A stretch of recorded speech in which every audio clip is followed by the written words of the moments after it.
Osteoporose, uma doença silenciosa. A osteoporose é a doença osteometabólica mais comum. É caracterizado pela redução da densidade e da qualidade do osso, resultando em fragilidade e maior risco de fratura. É muito mais comum em pessoas idosas e, com o envelhecimento da população, é uma doença que assume cada vez mais importância. Eu sou Daniela Muniz, endocrinologista. Eu sou Evelyn Ferrari, endocrinologista, e esse é o podcast Endocrinamente. Aqui vamos falar sobre saúde, doença e desmistificar os principais mitos da endocrinologia. Aproximadamente 200 milhões de pessoas no mundo têm osteoporose, e para entendermos o impacto dessa doença em mulheres acima de 45 anos, a osteoporose, ela é responsável por mais dias de internação comparado com qualquer outra doença, como diabetes, infarto do miocárdio e câncer de mama. Então, falar sobre essa doença é muito importante, porque estamos vivendo mais. E com o envelhecimento da população, essa doença, Dani, que é relacionada, onde o fator de risco é a idade avançada, em algum momento, todos nós estaremos em risco de desenvolver a osteoporose. É isso mesmo. Teremos cada vez mais o diagnóstico de osteoporose pelo envelhecimento populacional, né? E isso é o que a gente tem visto no consultório. Cada vez mais pessoas fazendo um diagnóstico. Eu me lembro de um caso dessa semana que a gente fechou o diagnóstico de osteoporose por um exame de rastreio e essa paciente ficou feliz com esse diagnóstico. Por quê? Ela tinha na família experiências muito ruins. A mãe dela tinha osteoporose, fez diagnóstico depois de uma fratura de fêmur com grandes limitações. Então, ela utilizou a seguinte frase: "Tô feliz em começar meu tratamento antes de ter uma fratura como a minha mãe." É exatamente isso que a gente quer, né? É exatamente esse o conceito da gente trazer a conscientização e quem a gente vai rastrear, como que a gente vai fazer esse diagnóstico. Mas acho que antes da gente falar de como, nós falamos que a idade é um fator de risco, mas quais são os outros fatores de risco para desenvolvimento da osteoporose? A idade, acima de 60 anos, é um fator de risco. Quem tem história de fratura após os 50 anos. Redução progressiva da estatura, então aquela pessoa que está diminuindo de tamanho ao longo dos anos. História familiar de osteoporose ou história familiar de fratura. Uso de corticoide. Artrite reumatoide, diabetes, doenças inflamatórias crônicas, doenças da paratireoide, o hipertiroidismo, doenças digestivas como doença de Crohn, doença celíaca. Que gera uma desabsorção. Importante falar que alguns desses fatores que nós vamos citar estão relacionados ao estilo de vida. O consumo de álcool em excesso e o tabagismo são fatores de risco bem importantes. E fatores de riscos modificáveis, né? Então, se tem muitos fatores que a gente não consegue controlar, infelizmente. E tem aqueles fatores modificáveis. A pouca exposição solar também é um fator de risco. O baixo peso, inatividade física, o sedentarismo, pouca ingesta de leite e derivados, a ingesta de cafeína que a gente estava conversando antes de começar a gravar, também é um fator bem importante. E esses fatores de risco, eles são essenciais, já que é uma doença assintomática, né, Isso é Evelyn? bem importante. Então, muitas vezes as pessoas confundem. Quem tá chegando já ali na sua meia-idade, 50 anos. Ah, eu tô com uma dor na coluna. Será que é osteoporose? Vamos lembrar que a osteoporose, em geral, ela não dói. O quadro clínico, se o paciente com osteoporose sente dor, isso na verdade é um alerta, porque nós vamos investigar a fratura. Né? Será que esse paciente, né, teve uma fratura? Então, como é silenciosa, como é assintomática, a gente precisa fazer o rastreio. Por isso citamos esses fatores de risco. Existe um site, inclusive, que os pacientes eles podem fazer esse cálculo para saber se eles têm mais risco de ter a osteoporose ou não. Nós podemos deixar aqui no link do nosso episódio para as pessoas tiverem curiosidade, clicar e avaliar o seu risco de ter a osteoporose. Acho que agora é legal a gente falar um pouquinho como surge essa doença, né? explicar para o pessoal que existe a osteoporose primária, a osteoporose idiopática, que é como se fosse uma redução de massa óssea fisiológica, que é a osteoporose senil, que o grande fator de risco é a idade, e a osteoporose pós-menopausa, pelo efeito do estrogênio em proteger a massa óssea. E aí vem A gente falou, a gente tá falando aqui de osteoporose, mas a gente esqueceu de, na verdade, explicar o que que é. O que que realmente é a doença? É essa redução dessa densidade do osso e a perda também da qualidade desse osso. Então, digamos assim, o osso fica mais fraco, predispondo às fraturas. Então, para um paciente que tem osteoporose, ele não precisa ter uma grande queda, um grande trauma para fraturar. é o que a gente chama de fratura por fragilidade, pequenos impactos. Pequenos impactos, não precisa estar numa altura, às vezes da própria altura, um pequeno tombo da própria altura. Esse osso fraco, ele vai ter uma fratura, levar dias de internação, imobilização. Então, por isso a importância da gente conscientizar.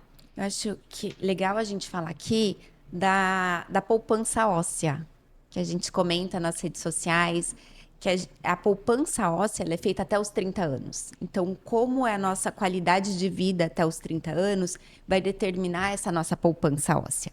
Então, até os 30 anos, nós formamos osso.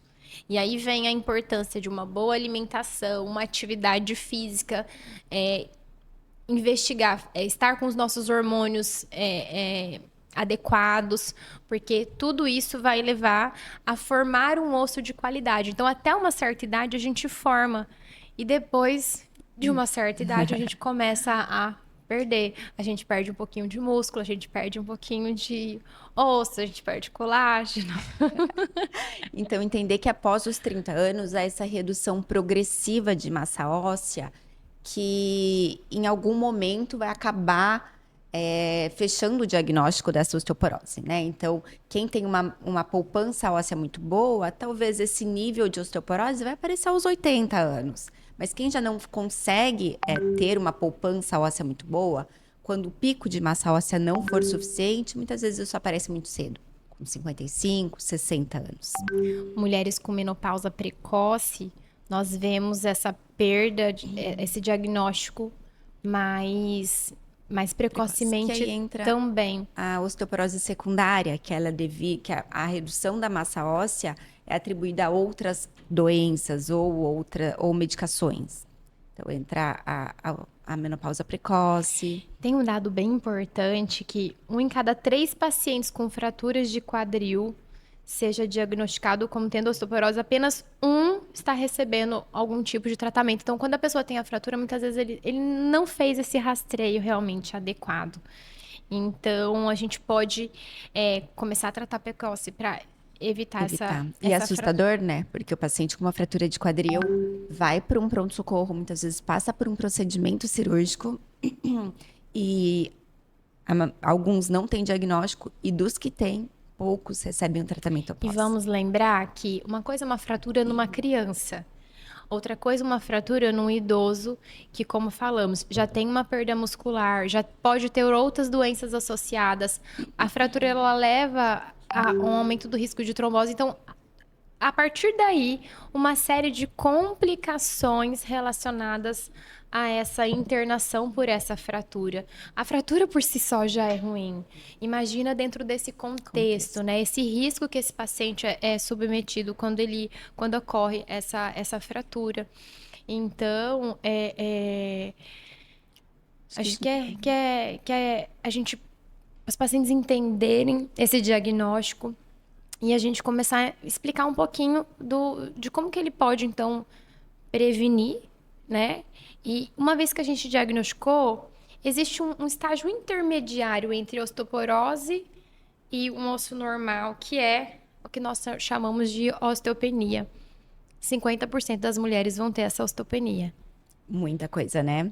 E esse dado de 50% aos 50 anos. Então, são mulheres jovens. Jovens com osteopenia. Com osteopenia. Então, essa mulher que descobriu a osteopenia, então, as mulheres estão realmente mais atentas à sua saúde. Essa mulher que tem osteopenia, ela quer saber o que ela pode fazer, que é o caso da sua paciente, né?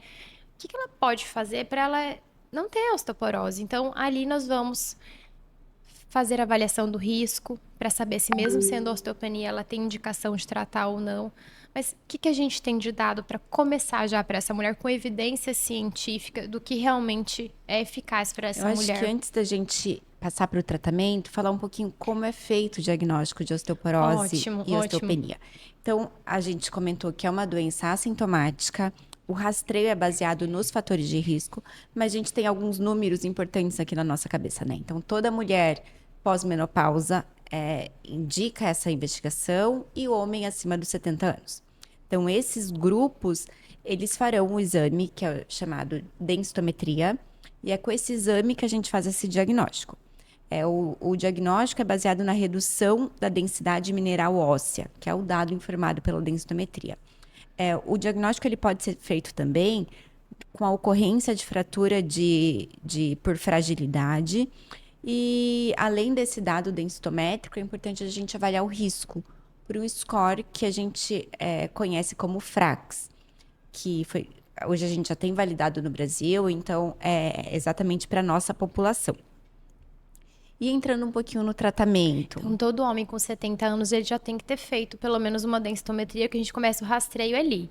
Só que se ele tiver fator de risco, a gente vai rastrear e pedir a densitometria antes, né? Disso. Então, o exame de triagem É a densitometria. É a densitometria. E em homens, o que entra muito fator de risco, álcool, tabagismo, abuso de cafeína, o hipogonadismo, a deficiência de testosterona e doenças inflamatórias intestinais. Acho que é o Acho principal. importante, a gente falou de doenças desabsortivas, mas cirurgia bariátrica, né, Dani? Perfeito. O paciente com cirurgia bariátrica, ele precisa precisa ter a densitometria numa fase bem antes, né? Então, a gente não vai esperar essa mulher com cirurgia bariátrica chegar na menopausa. Não, a gente começa, inclusive, bem antes fazer essa triagem com esse perfil de paciente. Homens e mulheres, cirurgia bariátrica, geralmente 5 anos ali,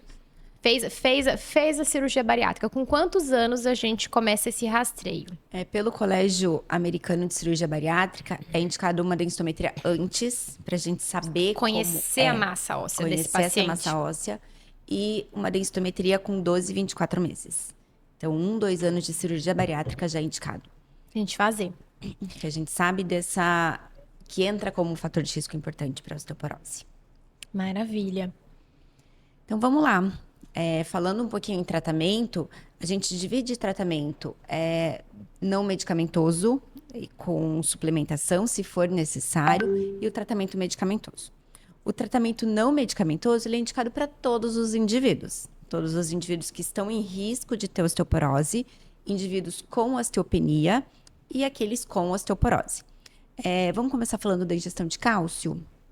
A gente tem uma necessidade diária de cálcio de 800 a 1.000 por dia. E em uma dieta láctea, à base de laticínios, em geral, a gente consegue ali atingir essa meta bem apertadinha, digamos assim. Mas temos, inclusive, com esse modismo do leite ser inflamatório, muitos pacientes que realmente não consomem leite e derivados de maneira alguma, por intolerância, enfim. E aí, nesses casos, em geral, a suplementação, ela é indicada, a suplementação de cálcio, para a gente tentar atingir essa meta diária. Para facilitar o cálculo, eu falo para os pacientes que uma porção de leite ou derivados tem em torno de 300 miligramas de cálcio. Então, teria que ingerir aí de 3 a 4 porções de leite ou derivados por dia, considerando a dieta normal do brasileiro, que o que a gente come normalmente já tem em torno de 300 miligramas de cálcio, precisaríamos de mais 3 porções. Então, essa porção pode ser um copo de leite, uma fatia de queijo, um iogurte. Se ele consome isso, mas a alimentação nossa básica ele atingiu.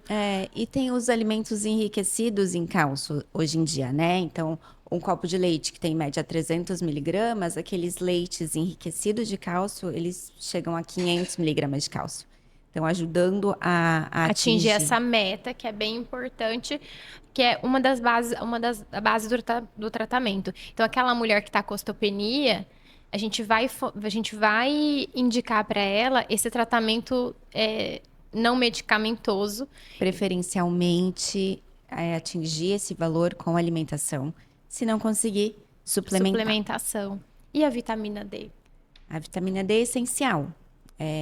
A vitamina D, ela tem pouca disponibilidade nos alimentos, então isso é um grande problema, e tem uma necessidade de ativação pela luz UVB, que também é um grande problema. Ainda mais aqui nessa região, pelo calor, a gente foge do sol de todas as formas. Apesar de morarmos numa cidade muito quente, mas eu acho que também é por isso. Moramos numa cidade muito quente e nos escondemos do sol. Então, existe essa necessidade de reposição. Para pessoas em risco de osteoporose, como osteopenia ou como osteoporose, a meta é ter uma vitamina D acima de 30. Então, aquele nível que a gente dosa, então a gente tem que objetivar ficar acima de 30. E uma coisa que as pessoas sempre me perguntam no consultório, tá, eu vou suplementar cálcio, eu preciso suplementar K2 também, senão vai calcificar? Existem alguns mitos relacionados a essa suplementação de cálcio. Existe um medo, um receio. O que a gente sabe, Dani, em relação a essa necessidade da vitamina K2 associada? Existe essa necessidade dessa suplementação? Da suplementação, não sei. Existe a necessidade da vitamina K nesse mecanismo todo do cálcio. Então, a vitamina K é um cofator da mineralização óssea. Ela é essencial para o cálcio da dieta e para o osso, e não ir para tecidos moles, não ir para a artéria. Além disso, a vitamina K, ela ativa osteoblastos, células formadoras ósseas, e inativa osteoclastos, células que destroem osso. Então, a vitamina K é essencial. Só que a vitamina K, diferente da vitamina D, ela está amplamente disponível em alimentos.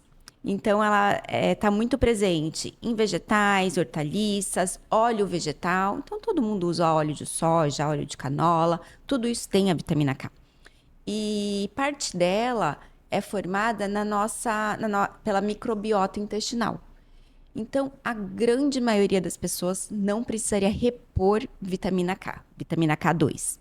Então, ela é importante, mas a gente consegue, através da alimentação, atingir aquela necessidade mínima diária, não sendo necessário suplementar a mais do que uma boa alimentação com os dados de evidência científica que nós temos. Que nós temos hoje. Hoje, né? Nesse momento desse podcast, 2025. Os estudos ainda são de baixa evidência. Alguns estudos mostram uma melhora de massa óssea, uma redução do risco de fratura com suplementação de vitamina K. Esses estudos usam entre 50 microgramas, 100 microgramas, mas evidência é muito pequena ainda. De forma geral, vitamina K está presente nos suplementos de cálcio e vitamina D. E aquilo ali, junto com a alimentação, já é o suficiente. Já é suficiente. E um outro ponto muito importante quando a gente fala de tratamento não medicamentoso é a atividade física. Perfeito. E qual é a atividade física melhor para esses pacientes? Nesse caso, a gente fala de atividade física de impacto, né?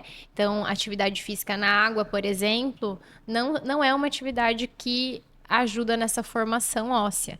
Então, claro que a gente vai individualizar, né, Dani? Não é toda pessoa que a gente fala, olha, vai fazer uma caminhada, vai fazer uma corrida. A gente precisa realmente, para pensar no osso em si, na formação desse osso, é atividade física de impacto.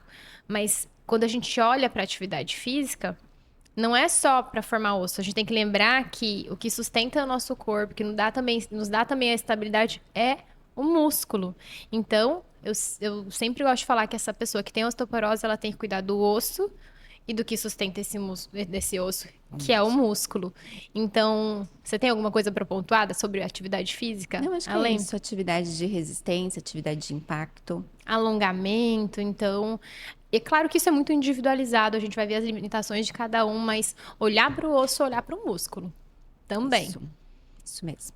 E além desse tratamento não medicamentoso, temos os tratamentos medicamentosos, que são indicados para os indivíduos com osteoporose ou aqueles com osteopenia com maior risco de fratura. Isso que a gente calcula pelo Frax. Então, esses tratamentos são diversos. Pode ser uma terapia hormonal, inclusive a reposição hormonal pós-menopausa é um grande Ajuda. aliado no tratamento da osteopenia, da osteoporose, na prevenção dessas doenças. Mas lembrar, Dani, que é, o fato da mulher ter osteoporose não é por isso que a gente vai repor. Se houver uma contraindicação à Ah, com certeza. menopausa, não é por isso que a gente vai usar o hormônio. A gente vai tentar uma outra via. Mas se você tá na menopausa e a gente trata, você tá com uma osteopenia, isso também vai ajudar no seu osso. Com certeza. Tem os antirreabsortivos, que são as medicações mais utilizadas, né? É a que Com, você mais usa? com opção, desde opções orais até opções injetáveis. A injetável, geralmente, a mulher ou o homem vai fazer uma vez ao ano. Lembrando que a gente tem um limite de tempo. O injetável são 3 anos, depois a gente tem que reavaliar. A gente não pode usar muito mais que isso. E a gente tem as opções orais, podendo ser semanal, Mensal. mensal. Essa é a primeira linha ali de tratamento com as suas contraindicações que nós vamos avaliar caso a caso. É importante a gente lembrar que tem um limite, né? Porque entenda que essas medicações, elas formam osso, mas se a gente forma muito, por muito tempo, a gente não consegue garantir que a Na verdade, qualidade... elas inibem a destruição do osso, inibem Isso. que um osso novo se forme ali, fica um osso velho. São antirreabsortivos. E aí, nisso, a gente não garante por muito tempo a qualidade desse osso, porque não é só ter muito osso, é ter um osso com qualidade. E aí, por isso que tem essa questão do tempo. Então, depois dos injetáveis, 3 anos, dos orais. Em geral, Cinco com 5 anos anos. a gente começa a avaliar, mas a gente vai olhar para esses pacientes com uma certa individualidade pelo risco de fratura que esse paciente vai ter ou não. Mas fica o alerta, se você já está usando há mais de 5 anos, seu médico tem que reavaliar esse tratamento, te dar outras opções. E eu acho que isso é importante, o que você pontuou, porque muitas vezes chega paciente que não tinha indicação de tratamento, que fez uma densitometria, tinha uma osteopenia, que o ideal seria aquelas medidas não farmacológicas que a gente colocou, e é iniciado um antiabsortivo, um bisfosfonato aí. Antes da fase. Então, por isso que quando a mulher. Nós estamos numa onda onde a gente quer prevenir muitas coisas. Mas, às vezes, esperar, quando a gente fala de osso, porque nós não temos também muitas medicações, entrar com remédio na fase certa é o mais seguro, digamos assim, porque a gente não quer uma medicação que nós Isso. temos. Então, além dessas que a gente comentou, tem os formadores ósseos, que são medicações injetáveis, que ajudam muito, mas também tem um tempo de De uso. uso. Geralmente osteoporose mais grave, estamos falando da teriparatida, Isso. mas tem indicações bem Bem formais, bem específicas e uso por específicas. 2 anos também, né? Medicações que nós utilizamos em pacientes com insuficiência renal, que são os anticorpos monoclonal, é aplicado via subcutânea a cada 6 meses. Então, vai ter uma indicação ali. A gente vai avaliar primeiro contraindicação, o mais comum, que são os bifosfonatos, e vamos tentar usar um pouquinho desse arsenal que nós temos para garantir a saúde óssea desse paciente. Isso mesmo. E essa escolha é feita em conjunto do médico com o paciente, como tudo na nossa rotina clínica, né? Exato. Acho que uma outra coisa para a gente fechar esse episódio é falar das consequências da osteoporose. Que o problema não é ter osteoporose, já que é uma doença que não dói, uma doença silenciosa. O problema é a consequência, justamente a fratura.